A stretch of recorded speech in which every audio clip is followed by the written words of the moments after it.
mootummaan jireenya hawaasaa fooyyessuudhaaf lammiileen teekinooloojii fi kalaqa irratti akka xiyyeeffataniif dhaabbilee barnootaa ga'umsuuf hojiilee gurguddaa hojjetaa jira. Dhuguma lammii kalaqa irratti xiyyeeffatetu biyyaafis abjuu dhalootaa dhugoomsa. Jaarraan dhufaa dhufaanis jijjiiramni teekinooloojii jireenya dhala namaa fooyyessaa jiraachuu mirkaneessee jira. Keessumattuu ogummaa qaban kalaqaan dabalanii teekinooloojii haarawaan of ga'umsanii jireenya lammii ofii jijjiiruun eebbifamuudha. Biiroo Carraa Hojii Uumuu fi Ogummaa Oromiyaatti Kolleejjiin Barataa Negelle Arsii yaadama kana bu'uura godhachuudhaan kan hundaa'e. Kolleejjichi kan hundeeffame bara 2000 yommuu ta'u, muummee yookiin dipaartimentii saduuf jalatti hammachuun haala baruu fi barsiisuu kan eegale ta'u, itti aanaa kantiibaa fi itti gaafatamaa waajjira daldalaa, investimentii fi carraa hojii fi ogummaa bulchiinsa magaalaa Negelle Arsii kan ta'an Obbo Abdii Huseen nuuf kaasaniiru. Kolleejjiin keenya yeroo itti aanu keessatti galmeen qabatee kaa'amanii socho'aa jiru. Kolleejjicha gara fuulduraatti guddisuuf deemaa jira. Hanqinni daree tokko jira. Sanirraa ka'amee deeggarsa akka bulchiinsa magaalaatti itti godhuudhaaf karoora keessatti yeroo itti aanu keessatti qabannee jirra. Kolleejjichi yeroo ammaa barattoota buleeyyii fi haarawaa hedduu ta'e simatee ogummaa adda addaatiin leenjisaa lammiisaa tajaajilaa jira. Maashina qacoo loonii nyaata loonii qopheessu.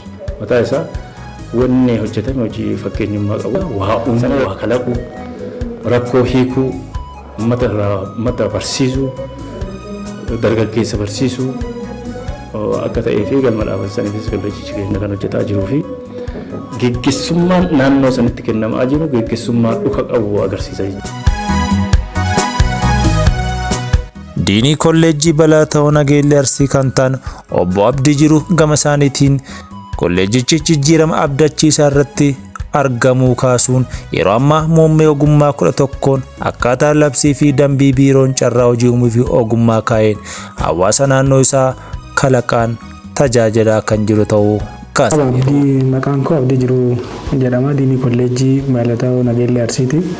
Kolleejjiin Barataa Negelle Arsii akkaatuma dambii mootummaa naannoo Oromiyaatiin bara 2000 kan hundaa'e yoo ta'u, yeroo hundaa'u sanitti ogummaa sadii, ogummaa mukaa, ogummaa sibiilaatii fi hodhaa uffataatiin karaa ammayyaa hin taaneen hawaasa keessa beekumsa hawaasa keessa ture gar tokkotti fiduudhaan kan baname yoo ta'u, yeroo ammaatti ogummaalee sadan yeroo san ture irraa gara ogummaa 11tti guddachuu danda'e kan jiru ta'uu isaati. Gama biraatiinis kolleejjichi galii keessoo isaa guddisuuf damee qonnaatiin bu'aa guddaa argataa kan jiruu fi keessumattuu inisheetiivii qonna magaalaa keessatti xiyyeeffannoo guddaa kan hin arganne dhugoomsuuf gaagura ammayyaa 90 dhiyeessuun yeroof kanneen 30 ta'anitti kanniisa itti galchuun kunuunsa irratti argamu.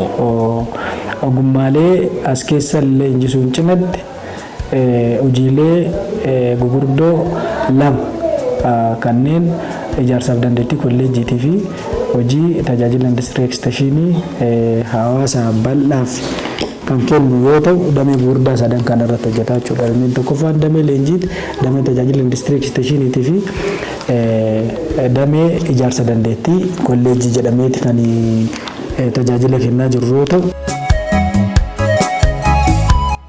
Kolleejjiin kun misooma koriiderii hojiirra oolchuun cinatti seensa kolleejjichaa isa madaalu akka qabaatuuf yeroo gabaabaa keessatti ijaarsa isaa bartoota isaatiin diizaayinii baasanii ogummaa isaaniitiin xumuruun hojii eegalchiisuuf akka ta'anis daawwanneerra. Kabajamtootaa fi hordoftoota fuula miidiyaa keenyaa, hojiilee kolleejjichi gama barnootaa fi misooma adda addaatiin hojjetaa ture kutaa kutaadhaan kan isinii dhiyeessinu waan ta'eef waan nu hordoftaniif horaa bulaa deebanaa kiila lixaa isiniin jenna.